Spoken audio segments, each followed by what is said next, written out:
Hello, this is the Algebra 2 Honors Unit 7 Practice Test Probability. Number 1 is simple theoretical probability. You have a bag containing 6 pennies, 5 nickels, 3 dimes, 5 quarters, and 2 $1 coins. It's important to total those all up, and you see you have a total of 21, so your probability is out of 21. For part A, you choose a coin at random, and what's the probability that you choose a $1 coin or a dime? And we're going to add together the probability of the $1 coin, which would be 2 out of 21, and add it to the probability of the dime, which would be 3 out of 21.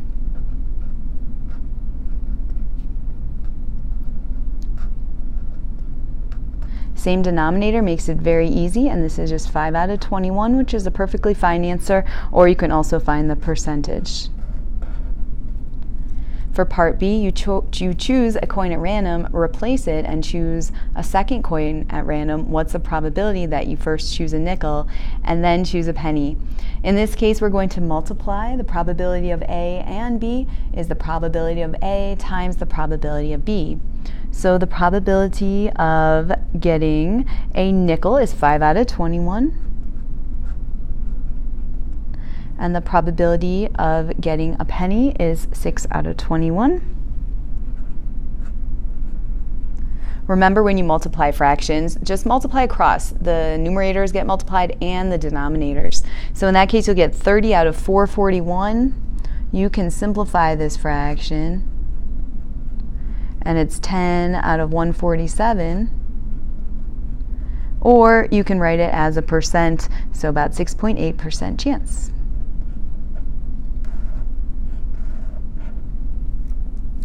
For part C, it's a little different. You choose a coin at random. You do not replace it.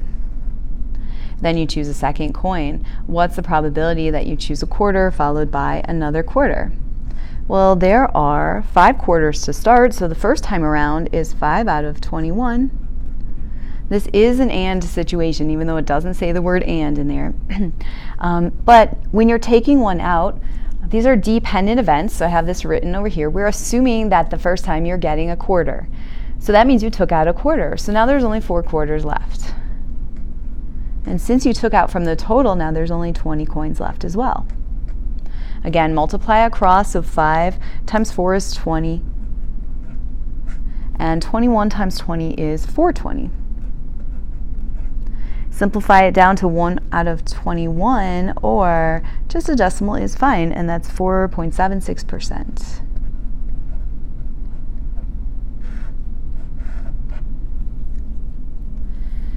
For number 2, there are various ways that you can solve this. So I have it kind of already outlined.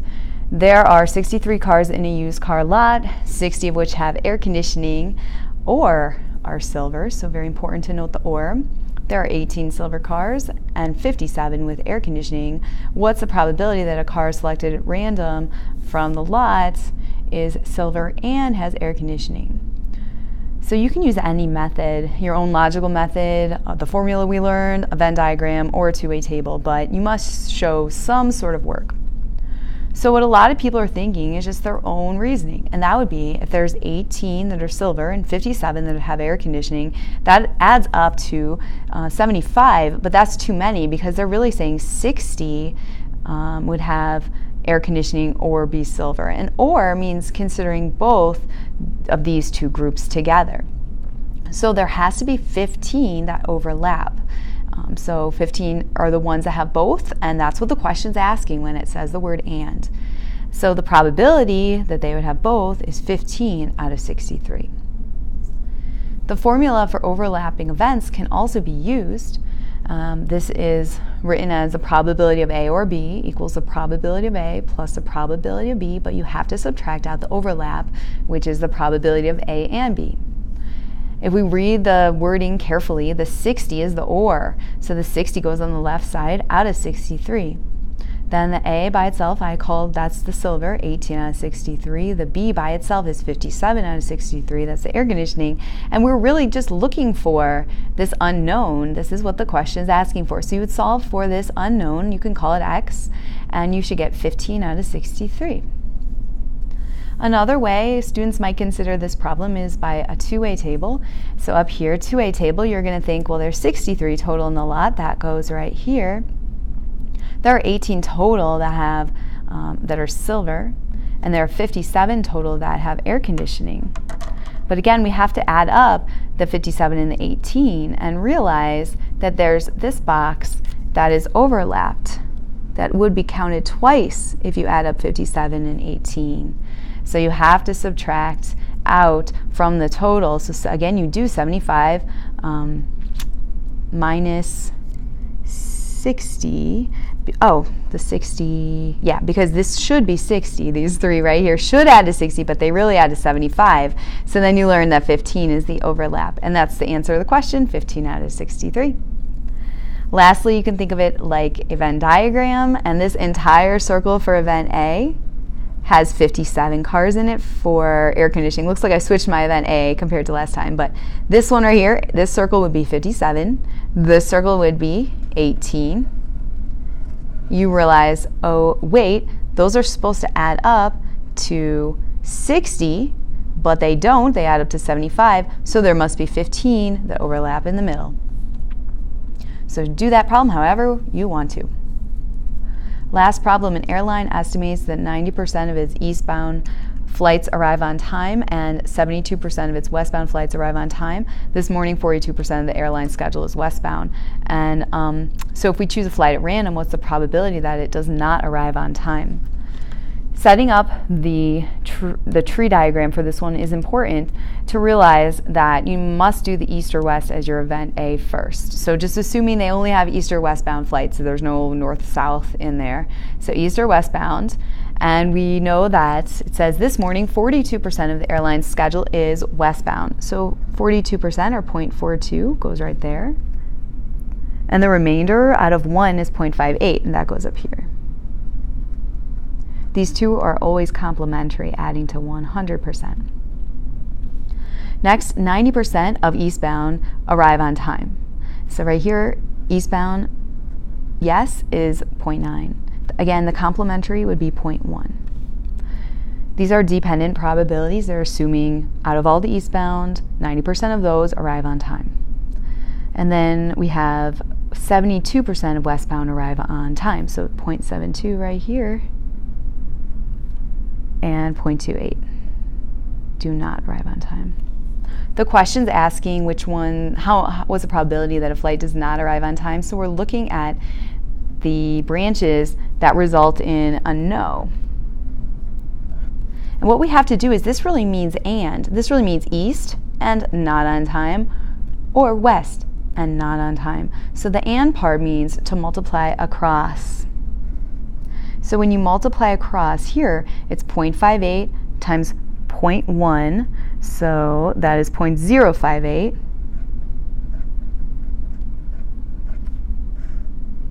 Here we're multiplying 0.42 times 0.28, and it's 0.1176. These are the only ones we're interested in for this problem. Now once we have those two, we're going to add them because the or, it could be late this way or this way. It could be east or west. So we're going to add these two together. So when you add those two together, final answer is 0.1756. Or about 17.6%.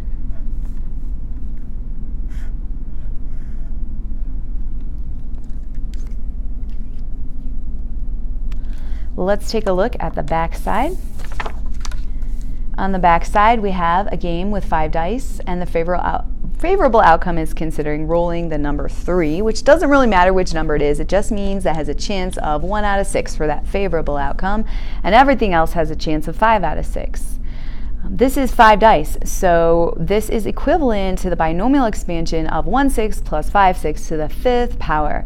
First, we're going to lay it all out in terms of algebra, lots of coefficients and exponents to consider, find the decimals, and what does each represent. So what I'm going to do is take a look at Pascal's triangle at the 5th row. And so we can know our coefficients right away. They're going to be 1, 5, 10, 10, 5, 1. So I would just write those down right here. 1, 5, 10, 10, 5, 1. Those are all of our coefficients. Next, I would write in our A and our B. Our A is 1/6 and our B is 5/6. This is the same for every single term.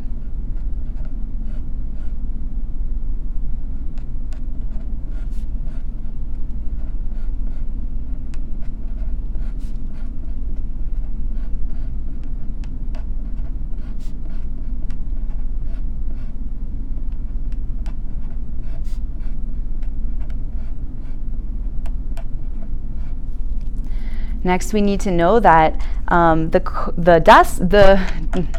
the exponents on the A term, which is 1/6, is going to start at the 5th power and then go down each term. 4th power, 3rd power, 2nd power, 1st power, all the way down to 0. The exponent on the B term, which is 5/6, is going to start 0 and go up each time. 1, 2, 3, 4, and 5. So as you can see, for any given term, the 2 exponents add to the 5th power. From here, you would put this in your calculator, find the decimals, and what does each represent? Each represents the corresponding probability of that number of 3's being rolled. So in this case, the favorable outcome is raised to the 5th power, so this is all 3's, all 5 3's. Here, the favorable outcome is 4th power, so it's actually just 4 3's and 1 of something else, etc.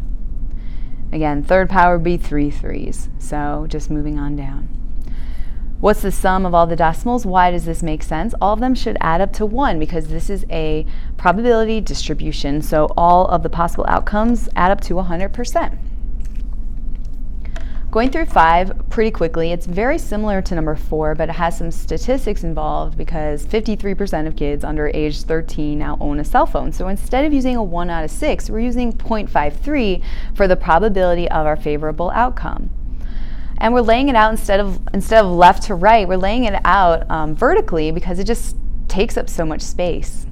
Also, I ask that you show the formula, and the formula is up here that the probability of any one Ka success happening would be in terms of not just Pascal's triangle, but we can think of the coefficient in terms of the combination. It would be of n choose k. So I just laid it out here and wrote down everything. What I usually do to save time is I just draw an arrow. So these are all 0.53. And these are all the complement. 1 minus 0.53 is 0.47.